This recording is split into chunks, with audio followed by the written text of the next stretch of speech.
প্রবাসীর বাড়িতে রাজমিস্ত্রির কাজের আড়ালে ডাকাতির ছক। সুযোগ বুঝে হানা দিয়ে চালায় লুটপাট।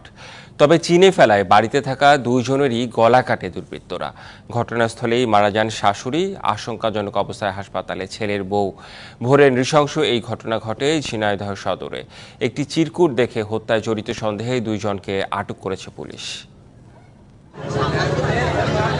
ঝিনাইদহ সদরের খালকুলা গ্রামে এই বাড়িতে থাকেন ফাতেমা বেগম ও তার ছেলের বউ বিথি খাতুন।